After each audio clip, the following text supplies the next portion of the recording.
கல்வி தொலைக்காட்சி நேயர்கள் அனைவருக்கும் சரஸ்வதி பூஜை தின வாழ்த்துக்கள். இந்த நலம் தரும் நவராத்திரி நிகழ்ச்சியில இன்றைய தினம் 9வது தினத்தில் நாம் இருக்கோம். இது சரஸ்வதிக்கு உகந்த நாள் அப்படிங்கறதுனால இந்த சரஸ்வதி பூஜையை நம்ம வீட்டுல ரொம்ப விசேஷமா கொண்டாடுவோம். வீடு அப்படிங்கிறது மட்டும் கிடையாது, அலுவலகங்கள், நாம பணிபுரியக்கூடிய எந்த ஒரு தொழிற்சாலையா இருந்தாலும் எல்லா விதமான இடங்கள்லயும் இந்த சரஸ்வதி பூஜை ரொம்ப கோலாகலமாக கொண்டாடப்படும். சரஸ்வதி அப்படின்னாலே நமக்கு ஞானம் தரக்கூடியவளை நம்ம சரஸ்வதி அப்படின்னு சொல்லுவோம். எத்தனையோ தெய்வங்கள் இந்து மதத்துல இருந்தாலும் ஒவ்வொரு தெய்வத்துக்கும் ஒரு சிறப்பு இருக்கு. அதுபோல இந்த சரஸ்வதி ஆகப்பட்டவள் நமக்கு ஞானத்தை தருவா. ஞானம் இல்லாம நம்ம ஒண்ணுமே பண்ண முடியாது. அதாவது புத்தி இல்லாதவன் எந்த செயலை செய்ய முடியும் அப்படின்னு நம்ம யோசிச்சு பார்த்தா அதுக்கு பதிலே இருக்காது. நமக்கு ஞானம் இருந்தால் மட்டுமே நாம ஒரு புத்திமானாக வாழ்ந்து நல்ல செயல்களை நாம செய்ய முடியும். பலவிதமான நேரங்கள்ல நம்ம ஒரு தைரியத்தோட செயல்பட முடியும். இந்த பூஜை அப்படிங்கிறது, சரஸ்வதி பூஜை அப்படிங்கிறது எத்தனையோ விழாக்கள் இருந்தாலும், இப்ப விநாயகர் சதுர்த்தின்னு சொல்றோம், விநாயகர் பூஜைன்னு சொல்றது கிடையாது. தைத்திங்கள் திருநாள் அப்படின்னு சொல்றோம். அந்த மகர சங்கராந்திய தைத்திங்கள் திருநாள்னு சொல்றோம். தீபாவளிய பண்டிகைன்னு சொல்றோம். ராமர் பிறந்த தினத்தை ஸ்ரீராம நவமின்னு சொல்றோம். கிருஷ்ணர் பிறந்ததை கோகுலாஷ்டமின்னு சொல்றோம். ஆனா இந்த பூஜை அப்படிங்கிற அந்த காயினேஜ் நம்ம பார்த்தோம் அப்படின்னா எல்லா பண்டிகைகளையும் சரஸ்வதி பூஜைக்கு மட்டும்தான் இருக்கும். சரஸ்வதி பூஜை அப்படிங்கிறதுக்கு மட்டும்தான் அந்த பூஜை அப்படிங்கிற சிறப்பு சேர்ந்திருக்கு. அந்த பூஜா அப்படிங்கிற அந்த சொல்லுக்கே ரொம்ப அழகான பொருள் உண்டு. அந்த பூஜா அப்படிங்கிற வடமொழி சொல்லிலிருந்து தான் பூஜை அப்படிங்கிற சொல் நமக்கு வந்திருக்கு. அந்த பூ அப்படிங்கிற சொல் பூர்த்தி, அதாவது ஒரு கம்ப்ளீஷன் அப்படிங்கிற அர்த்தத்தை குறிக்கிறது. ஜா அப்படிங்கிற இந்த பூஜால இரண்டாவதாக வரக்கூடிய அந்த ஜாங்கிற எழுத்து உண்டாக்கக்கூடியது அப்படிங்கிற பொருளை குறிக்கும். அதாவது பூர்த்தியை உண்டாக்கக்கூடியது. பூர்த்தியை உண்டாக்கக்கூடியதுன்னா எது நமக்கு பூர்த்தியை உண்டாக்கக்கூடியது அப்படின்னு ஒரு கேள்வி வரும். அது ஞானம் தான் நமக்கு சகலவிதமான பூர்த்திகளையும் கொடுக்கக்கூடியது. நம்ம கிட்ட எந்த விதமான கெட்ட குணங்கள் இருக்கக்கூடாது. அந்த குணங்கள் அழிஞ்சு நல்ல குணங்களை நாம எடுத்துக்கணும் அப்படிங்கிற ஒரு காரணத்துக்காகத்தான் இந்த பூஜைகள், அதாவது வழிபாடுகள் துவங்கி வந்தன. இந்த பூஜை அப்படின்னு சொல்லும் போது இந்த சரஸ்வதி பூஜைக்கு என்ன ஒரு சிறப்பு அப்படின்னா, நம்ம இந்த ஆணவம், கண்வம், மாயைன்னு சொல்லுவோம். ஆணவம்ங்கிறது நம்ம கிட்ட இருக்கிற அகங்காரம்.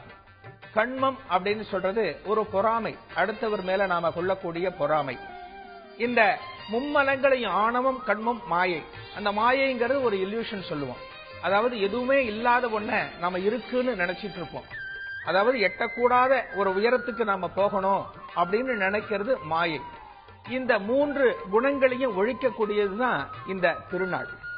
இந்த சரஸ்வதி பூஜை அப்படிங்கிறது இன்றைய தினம் நம்ம வாழ வைக்கக்கூடிய அந்த சரஸ்வதி தாய்க்கு நம்ம தொழிற்சாலையில, நாம இருக்கிற இடங்கள்ல, எந்த தொழில் நாம செய்பவராக இருந்தாலும் அந்த தொழிலுக்கு உரிய சாதனங்களை அந்த பூஜை அறையில வச்சு இன்றைய தினம் நாம வணங்கியே ஆகணும். ஒவ்வொரு மாணவருக்கும் கல்விக்காக அவரோட தந்தை ஒரு வருஷம் முழுக்க இன்றைய தேதியில நிறைய பணம் செலவிடும்படியான ஒரு சூழ்நிலை இருக்கு. அது போன்ற மாணவர்கள் எல்லாரும் தங்களோட அப்பா அம்மா எந்த அளவுக்கு கஷ்டப்பட்டு புஸ்தகங்கள் வாங்கி கொடுத்து அந்த படிப்புக்கு தேவையான உபகரணங்கள் எல்லாம் வாங்கி கொடுத்து படிக்க வைக்கிறாங்க அப்படிங்கிற அந்த நன்றி உணர்ச்சியோட அந்த புத்தகங்களை வழிபடுவதோடு அம்மா அப்பாவையும் இன்றைய தினம் முக்கியமா நினைவு கொள்ளணும். ஏன்னா ஞானத்தை நமக்கு முதல்ல கொடுக்கக்கூடியது பெற்றோர்கள் தான். பெற்றோர்கள் தான் நமக்கு அடுத்து ஞானம் தரக்கூடிய இடத்துக்கு கூட்டிட்டு போறாங்க. இந்த குணங்களை நம்ம சொல்லுவோம், கல்வி, செல்வம், வீரம்னு சொல்லுவோம். இந்த சரஸ்வதியை நாம கல்விக்கு உரிய தெய்வமாக நாம பிரார்த்தனை பண்றோம். அதாவது ஞானம் கொடுக்கக்கூடிய தேவி அப்படின்னு சொல்றோம்.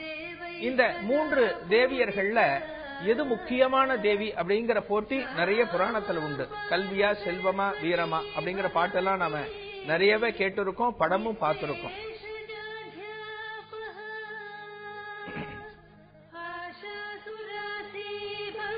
அடுத்து இந்த மூன்று விதமான கல்வி, செல்வம், வீரத்துல அந்த எது நமக்கு முக்கியம் அப்படின்னு பார்க்கும்போது, ஒரு இல்லத்தின் வாசல்ல மூன்று தேவியர்கள் இருக்கிறாங்களா, மூன்று தேவதைகள் இருக்கிறாங்க, கல்வி, செல்வம், வீரம்னு.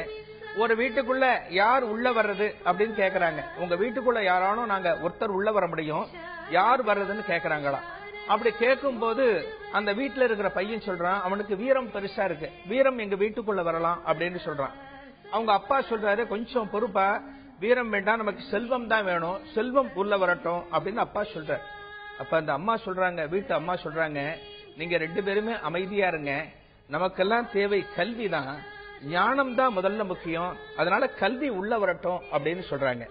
அந்த கல்வியாகப்பட்ட தேவதை அந்த வீட்டுக்குள்ள வந்த உடனே அந்த மிச்ச 2 தேவதையும் வீட்டுக்குள்ள வராங்களாம். ரொம்ப அழகான கதை. என்ன சொல்ல வருது அப்படின்னா, கல்வி நம்ம கிட்ட இருந்த நமக்கு செல்வமும் கிடைக்கும், வீரமும் கிடைக்கும். ரொம்ப அழகாக சொல்லப்பட்ட கதை. இந்த நலம் தரும் நவராத்திரி நிகழ்ச்சியில ஒவ்வொரு நாள் ஒரு பிரபலங்கள் வீட்டு குலுவை நாம பார்த்துட்டு வரோம். அதாவது சாதாரணமா நம்ம வீட்டுல வைக்கிற குலுவுக்கே நாம ரொம்ப மெனக்கிடுவோம், இந்த படி சிறப்பா இருக்கணும், இந்த பொம்மைகள் வைக்கணும் அப்படின்னு சொல்லிட்டு நம்ம பார்ப்போம்.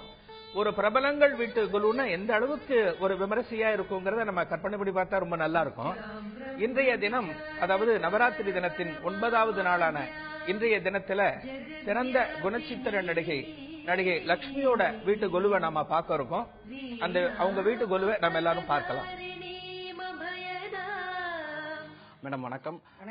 இந்த கொலுவை பத்தி சொல்லுங்க. பொதுவா நவராத்திரினா ஒரு சிறப்பு மிக்க ஒரு பண்டிகையா கொண்டாடுறாங்க. இந்த இதுல கொலுவை பத்தி அந்த சிறப்புகள் குறித்து நீங்க சொல்லணும். எங்கள மற்ற எல்லா பண்டிகையோட எங்க வீடுகளில் நாங்க எல்லாருமே இந்த நவராத்திரி கொலு 9 நாளா இருந்தா கூட 10 நாள்னு வச்சுக்கோங்களேன், அதை கொண்டாடுறது தான் ரொம்ப நல்லா செய்வோம். அது ஏன்னா சின்ன வயசுல இருந்து பாத்தீங்கன்னா இது ஒரு ஃபெஸ்டிவலை எங்களுக்கு இது காத்துக்கிட்டு இருப்போம். 10 நாள் எப்படியும் அந்த காலத்துல அந்த 10 நாள் லீவ் இருக்கும் ஸ்கூலுக்குமே. அது அந்த மாலை அமாவாசையில இருந்தே ப்ரிப்பரேஷன் ஆரம்பிச்சிரும்.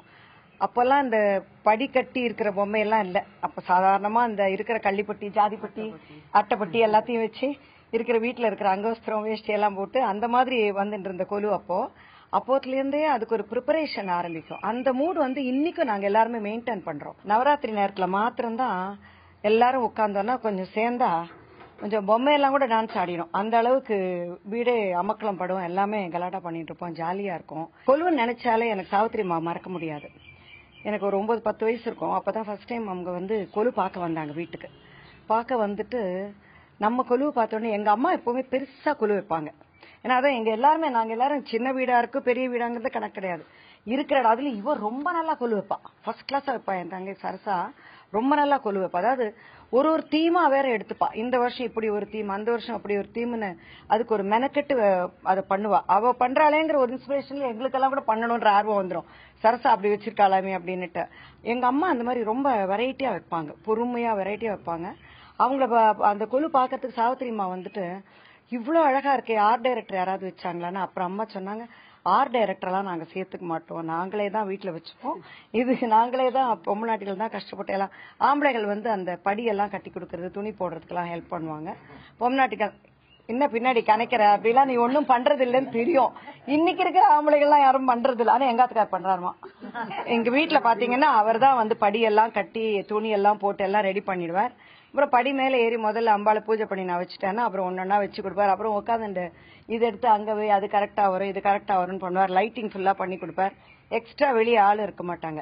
அதே மாதிரி அப்ப பண்ண போது சாவித்திரிமா பார்த்துட்டு எனக்கு கொலு வைக்கணும்னு ஆசையா இருக்குன்னு அவங்க தொடங்கினாங்க. அது அவங்க தொடங்கி அவங்க பல வருஷங்கள் அந்த கொலு வச்சுட்டே இருந்தாங்க. அவங்க கொலு வச்சு முதல் ஆள் வெத்தலை பாக்குன்னு சொல்லி கூப்பிட்டது என்னையும் அம்மாவையும். அது இப்ப நினைச்சாலும் ரொம்ப பசுமையான ஒரு நினைவா இருக்கு எங்களுக்கு. சாதாரணமா இந்த ஞானம் இல்லாதவர் ஆசாமிகளை ஞான சூன்யம் அப்படின்னு சொல்லுவோம்.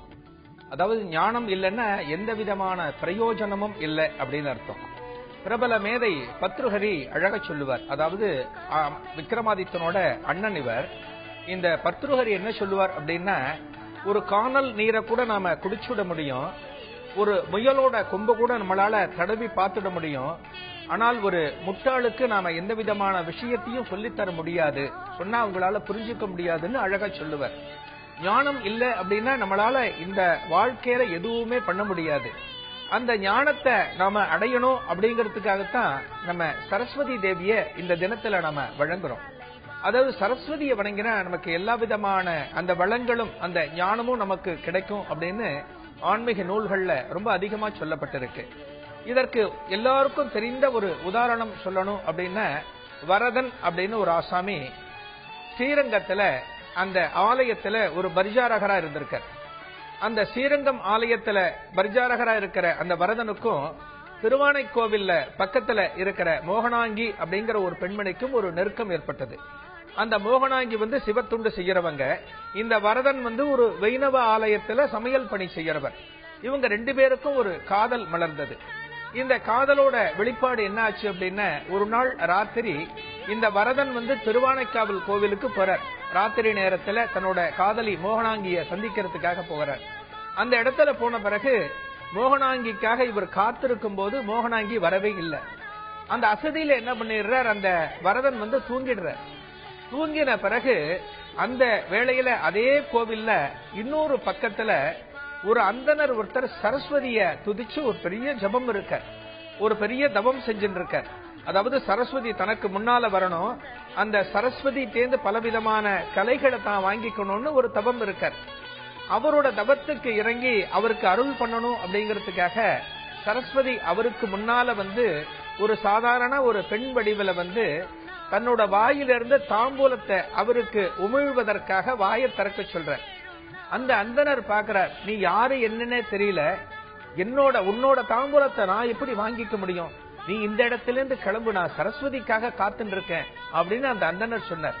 உடனே சரஸ்வதி அங்கிருந்து போனது அந்த வரதன் அப்படின்னு ஒருத்தர் படுத்துட்டு இருக்காரு இல்லையா, அந்த வரதனை எழுப்பி வரதனோட வாயில சரஸ்வதி தேவி தன்னோட தாம்பூலத்தை உமிழ்ந்தாளாம். அந்த நேரத்தில் அந்த வரதன் என்ன நினைச்சார்னா, தன்னோட காதலி கொடுக்கிற மாதிரி நினைச்சு அதை வாயில எடுத்துட்டார். அதன் பிறகு அந்த வரதன் காளமேக புலவரா ஆகி பலவிதமான காப்பியங்கள் படைச்சார் அப்படிங்கிறது வரலாறு.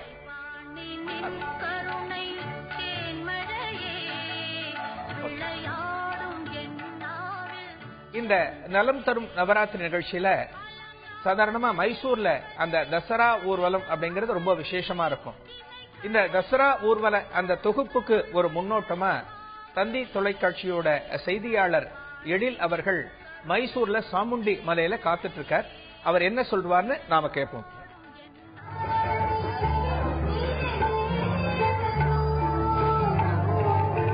அதாவது கடந்த 10 நாட்களுக்கு முன்பாகவே, அதாவது கடந்த ஒரு வாரம் முழுக்கவே மைசூர்ல இந்த தசரா திருவிழா கோலாகலமாக கொண்டாடப்பட்டு வருகிறது. இதனுடைய 9வது நாளான இன்றுதான் மிக சிறப்பாக இதற்கான அபிஷேகங்கள், பூஜைகள் என நிறைய கோயில்களில் நாம் பார்க்க முடிகிறது.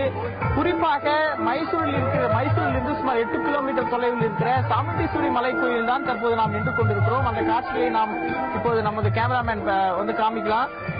சாமுண்டீஸ்வரி மலை கோயிலில் ஏராளமான பக்தர்கள் நீண்ட வரிசையில் நின்று சாமுண்டீஸ்வரி அம்மனுடைய அருள் கிடைப்பதற்காக, சாமுண்டீஸ்வரி அம்மனுடைய அருளை பெறுவதற்காக ஒரு நீண்ட வரிசையில் நின்று, அதாவது ஆண்கள், பெண்கள், குழந்தைகள் என ஏராளமானோர் நீண்ட வரிசையில் நின்று சாமுண்டீஸ்வரி தேவியினுடைய அருள் கிடைப்பதற்காக தவம் இருக்கின்ற அந்த காட்சிகளை நாம் பார்க்க முடிகிறது.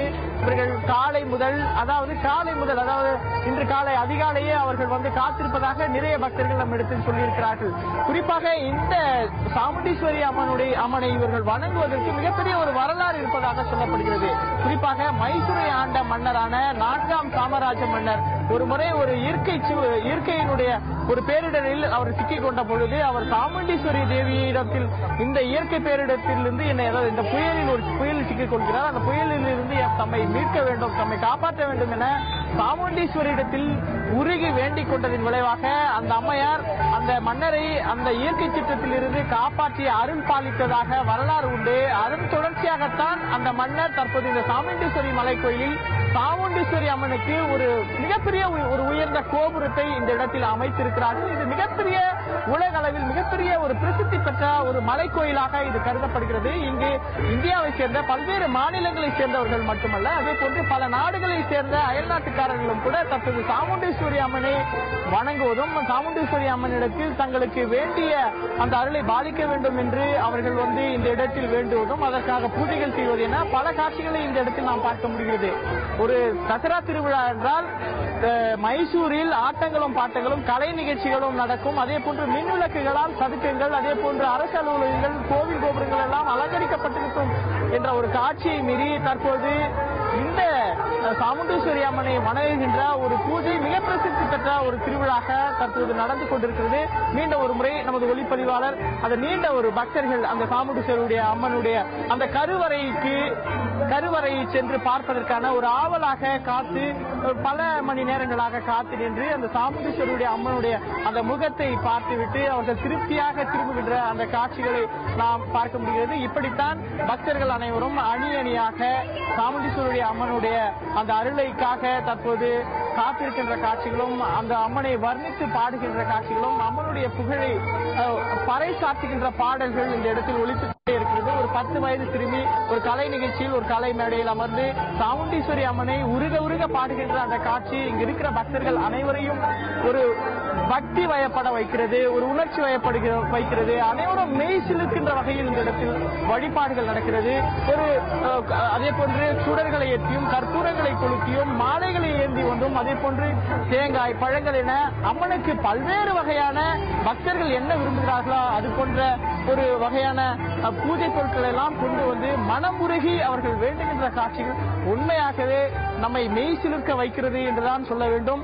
என்ன குறை இருந்தாலும் சாமுண்டீஸ்வரி அம்மனிடத்தில் வேண்டிக் கொண்டால் அது அடுத்த வருடம் இந்த மலைக்கோயிலுக்கு வருவதற்குள் நிவர்த்தியாகிவிடும் என்கின்ற ஐதீகத்தை மக்கள் தங்களுடைய உணர்வுகளின் மூலம் வெளிப்படுத்துகின்ற காட்சிகள் உண்மையாகவே நம்மை பரவசப்பட வைக்கிறது, உண்மையாகவே மெய் சிலிர்க்க வைக்கிறது. அதாவது ஒரு தீபாவளி தினத்துல நம்ம சொல்லுவோம், காசியில அன்னபூரணி ஆலயத்தை தரிசிக்கணும் அப்படின்னு சொல்லுவோம். ரொம்ப விசேஷம் அது. ஒரு தீபாவளி டயத்துல காசியில இருந்து கங்கையில ஸ்நானம் பண்ணி அன்னபூரணி தரிசிக்கிறது எந்த அளவுக்கு விசேஷமோ, அதே போல ஒரு நவராத்திரி காலத்துல நம்ம மைசூர்ல இருந்து அந்த தசரா ஊர்வலத்தை பார்க்கறதும், அந்த குலசேகரன் பட்டினம், அந்த தமிழ்நாட்டுல குலசை என்று சொல்லக்கூடிய அந்த குலசேகரன் பட்டினத்துல இருந்து நவராத்திரிய நாம தரிசிக்கிறதுக்கும் நமக்கு பெரிய புண்ணியம் செஞ்சிருக்கணும். இந்த 2 நிகழ்ச்சிகளுமே இந்த நவராத்திரி காலத்துல ரொம்ப விசேஷமா பேசக்கூடிய நிகழ்வுகள். என்ன காரணம் அப்படின்னா, ரெண்டுமே பாத்தீங்கன்னா நமக்கு ஞானம் தரக்கூடிய நிகழ்வுகள் தான். அதாவது நம்ம மனசுல இருக்கிற பலவிதமான தீய எண்ணங்களை எடுத்துட்டு நமக்கு ஒரு ஞானத்தை கொடுக்கக்கூடிய தேவியாத்தான் நம்ம பாக்குறோம். தமிழ்நாட்டுல பார்த்தோம் அப்படின்னா சரஸ்வதிக்கு அமைந்த ஒரு ஆலயம் நம்ம தமிழ்நாட்டில் இருக்கு. மாயவரத்திலிருந்து திருவாரூர் போற வழியில கூத்தனூர் என்று சொல்லக்கூடிய அந்த இடத்துல சரஸ்வதிக்குன்னு ஒரு பிரத்யேகமான ஆலயம் இருக்கு. கூத்தனூர் அப்படின்னு சொல்லும் போதே நமக்கு ஒட்டக்கூத்தர் ஞாபகத்துக்கு வரும். அதாவது கம்பரும் ஒட்டக்கூத்தரும் சமகாலத்து புலவர்கள். அதாவது கம்பரை விட ஒட்டக்கூத்தர் கொஞ்சம் சீனியர், அதாவது முதிர்ந்தவர். சோழ நாட்டு மன்னன் இந்த ஒட்டக்கூத்தரோட அவருக்கு இருக்கிற அந்த புலமையை பார்த்துட்டு, அவருக்கு இருக்கிற அபார ஞானத்தை பார்த்துட்டு ஒரு கிராமத்தையே எழுதி வச்சுட்டான். அந்த கிராமம் தான் கூத்தனூர் அப்படின்னு ஒட்டக்கூத்தர் பெயரால வழங்கப்பட்டது. அந்த காலத்துல எப்படின்னா, ஒரு ஞானம் இருக்கிற கல்விமான்களை மன்னர்கள்லாம் கௌரவிப்பாங்க. ஒரு இடத்தை கொடுக்கறது, ஒரு நிலத்தை கொடுக்கறது, ஒரு ஊரை கொடுக்கறது அப்படின்னு சொல்லிட்டு. ஆனாலும் இவங்கள சில பேருக்கு மன்னர்கள் தேர்ந்து இப்படி வாங்கின பிறகு அந்த செருக்கு அப்படிங்கிற அந்த கர்வம் வந்துடும். அந்த கர்வம் எப்ப வருதோ நம்மள்ட்ட இருக்கிற ஞானம் போயிடும். அதாவது பொதுவா வித்யா கர்வம் அப்படின்னு ஒரு வார்த்தை சொல்லுவாங்க. வித்யா கர்வம் அப்படிங்கிற வார்த்தையே கிடையாது. உண்மையான வித்தை யார்கிட்ட இருக்கோ அவங்களுக்கு கர்வம் இருக்கக்கூடாது. கர்வம் இல்லாமல் இருப்பதுதான் வித்யை. ஆனா இந்த ஒட்டக்கூத்தருக்கு அந்த கர்வம் வந்துடுது. அந்த கர்வம் வந்த பிறகுதான் அந்த கம்பரோட சேர்ந்து அந்த வால்மீகி ராமாயணத்தை மொழிபெயர்க்கிற ஒரு பணியை அரசர் கொடுக்கிறார், சோழ நாட்டு அரசர் கொடுக்கிறார். 2 பேரும் தனித்தனியா இந்த பணியை பண்ணும்போது அந்த ஒட்டக்கூத்தருக்கு ஒரு நினைப்பு வருது. அடடா, கம்பர் நம்மளை விட ரொம்ப இளையவராச்சே, ரொம்ப ஜூனியராச்சே, அவரோட நம்மளை சேர்த்து விட்டுருக்காங்களேன்னு ஒரு கர்வம் வந்த போது இவர்கிட்டேந்து சரஸ்வதி மெல்ல விலகிட்டாலாம். மெல்ல விலகின சரஸ்வதி கம்பருக்கு முழு அனுகிரகத்தை பண்ணிட்டு அதே சோழனோட அரச சபையில அந்த வால்மீகி ராமாயண பாடல்களை பாடி காமிச்சாராம் கம்பர். அத பார்த்த பிறகுதான் அந்த சோழன் அந்த கம்பரை கௌரவிச்சிருக்கான். ரொம்ப அதாவது ஞானம் அப்படிங்கறதுக்கு நாம துதிக்க வேண்டிய ஒரு கடவுள் சரஸ்வதி. இன்றைய தினம் அந்த தெய்வத்தை நாம வணங்கி அந்த தெய்வத்தோட அருள் அனைவருக்கும் கிடைக்கும் என்று பிரார்த்தித்துக் கொண்டு விடைபெறுகிறேன். நன்றி, வணக்கம்.